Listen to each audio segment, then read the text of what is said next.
In this video, I'm going to talk all about planners and how I plan to use a planner for the next school year, for the 2025-2026 school year. So if this is something that you want to get inspired or just get some ideas on, then stick around for this video. So first off, I want to talk about the planner that I used last year, which is Schoolnest. If you want to look at the video that I have on how I set up the planner last year, I'll link it here in the description below, and I'll link it here in the corner here. So this is the planner that I used for last year. It was the Schoolnest Minimalist notebook, and it was the nature cover. I really liked using Schoolnest planner. I just think the setup is really nice. Aesthetically, everything, like every page was so nice, and it was just very practical, and it was just really helpful. So there's a couple things that I wanted to bring out though, is that for one thing, I didn't finish using a lot of the pages in here for the weekly plans and just the weekly overview and the notes here, the scheduling. There's still a lot of blank pages. That was one thing. And I don't know if that's something that you can relate to, that maybe you didn't fully use your planner, because what ends up happening is in the beginning of the school year is when I use the planner the most, because it's a new year. You're trying to get acclimated, to the new routine. And then once I had a routine, I didn't need to use the planner as much, because we just kind of had our groove, and I didn't really need to schedule and plan everything out. And also another reason why I kind of stopped using it was because we would start to get ahead sometimes, and so I didn't feel like the pressure of having to finish things, because I knew we were ahead. So if we had to slow down at all, I wouldn't really worry about it too much. So that's another reason why I wouldn't use it. But I do still love using a planner, especially in the beginning of the school year. I feel like it is very helpful. But with that being said, there's another thing I wanted to bring out about the planner. The person who makes the planners released some new planners this year. I actually, and this is just my opinion, but I just actually did not really like them as much. The way, I'm gonna try to put some screenshots here to compare this one with the newer planners, but just the way the calendar looks and the way the weekly and monthly pages look, I personally just felt like it wasn't as pretty. It wasn't as, it was just very simple, which I love simple, but it just wasn't as appealing. And she left a lot of openness in the planners where you could just fill out whatever you wanted to use the pages for. I kind of like when a page is kind of laid out and has its purpose. For example, for the weekly plans, I like that she writes, here, weekly goals and notes. I like that she writes schedule and that she writes the days of the week along the side. I like that it says weekly overview here. In the new notebooks, it's more blank, so she leaves it up to you to just put whatever you want. Some people might love that because then they have more freedom and they can put whatever they want to use it for. However, I just feel like that's kind of why I want to buy a planner, is so that it's already there. I don't have to write it in every time, and I like that I don't have to think about it. And I don't know, I'm just not as creative, I guess, is what I'm trying to say. So I prefer when it's written out like this. The thing that crossed my mind to do was to just buy another planner just like this one, because I enjoyed this one the most. Of all the planners that she has available, I really like this setup. But because there's so many pages that I haven't used in this one, I did a thing.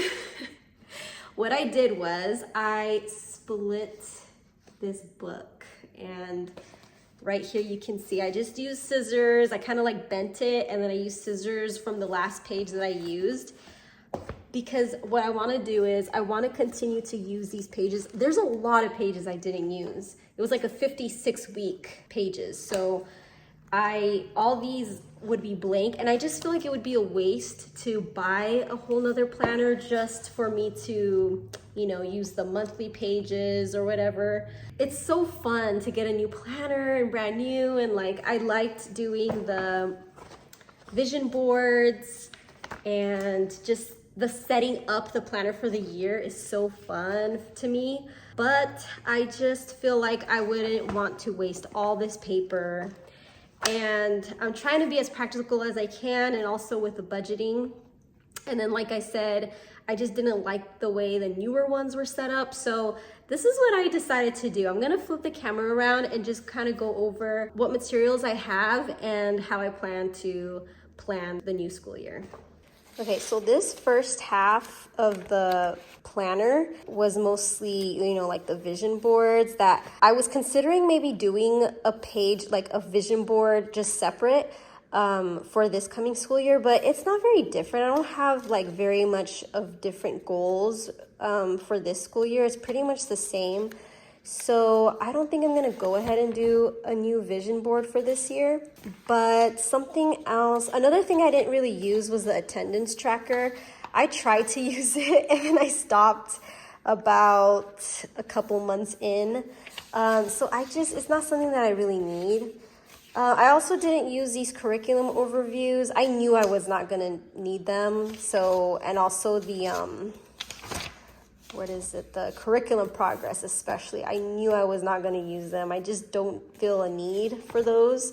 The monthly pages I loved decorating them. I loved putting in the stickers, but I am going to have something to replace that I'll show in a second. So, this got its use, and so I'm just going to have this as what it was intended for. Mostly was for, memories, and there's those monthly reflection pages that I put in pictures and used it kind of like a yearbook.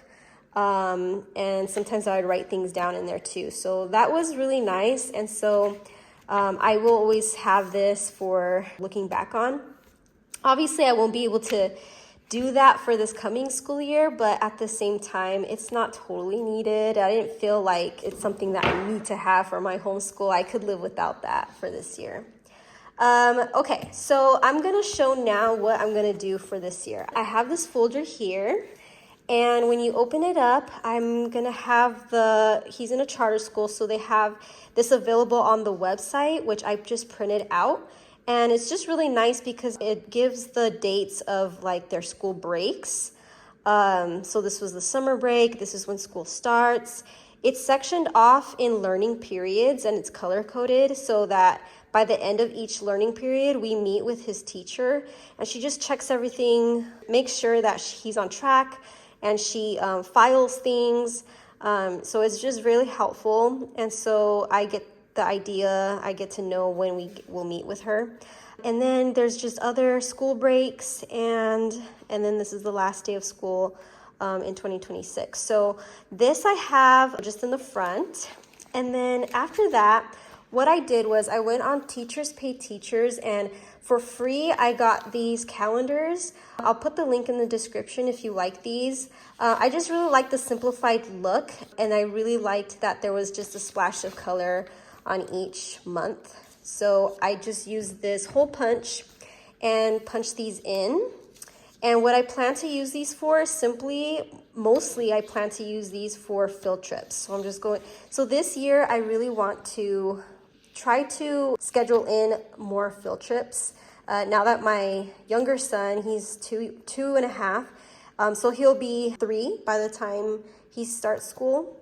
And he's just getting older, and I just feel like it'll be easier to do more field trips. Last year, I was kind of scared to go anywhere because I just get paranoid with that age, and I just don't want to deal with like the stress of it. I don't know. I'm just weird like that. But yeah, this year I'm excited because I feel like there's going to be a lot of opportunities for field trips. And so that's what I mostly want to use these calendars for, to just schedule those in and write those events down. After this calendar is where I plan to keep this, or I might just keep this at the very front, actually.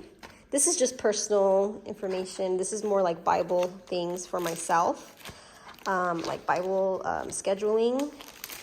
That's just my own thing. That's not homeschool related. But I might just keep this at the very front. And so the remainder of what is in this planner is just the weekly plans, where I will write in all the curriculum that we'll be doing. projects, things like that, and then the weekly overview and goals and notes and schedule. So that's all that this is. So I know that that's going to be very helpful, and I have that here. So I'll just keep that bound in here. And yeah, I have everything that I need in here like that. So I'll quickly go over some other materials I will use for planning. So in my other planning video that I have linked below, I did bring this out already, but I'm just going to briefly show the things that really worked for me. I have a bunch of these Midliner highlighters here that I use when planning. I use it for decorating or just highlighting things that are important that I want to stick out. I really love these colors here, the neutral colors, and then there's some other splashes of colors here. So these are all the ones that I have. I don't have too many, but it's just a nice start. Make it nice and colorful. I have these pens. These are pretty well known. I'll have them linked, all this linked below if you want to check these out. But I especially love this pen. I love how this writes in the Schoolnest planner. So this one I highly recommend, more so than this one. This one's very fine, but this one's more of like a gel pen, and I just like how it feels. So I'll have all this linked below. I just have a bookmark in here if I need it, and just a couple more pens. This is the washi tape that I use. It's still the same because I have, you know, I haven't used all of them up, and I just love these colors and the cute design. So this one's polka dot, this one is like a flower one, this one is such a cute color. I like this design there. Oh, I love this color. It's like a zigzag. So it's basically these, what is shown here. So that is it for this planning video. Let me know if you have any questions in the comments below or suggestions. I think this is just gonna be the more practical thing. Try to save money, but at the same time, not waste paper. And my heart just wasn't in it with the new planner notebooks that Schoolnest came out with. So I just didn't want to buy something that wouldn't enjoy as much. So I think this is gonna really work out for us for this year. So I hope that was helpful at all. Thank you for watching this video and sticking around to the end if you're here watching till the end. So I'll see you in my next video. Bye.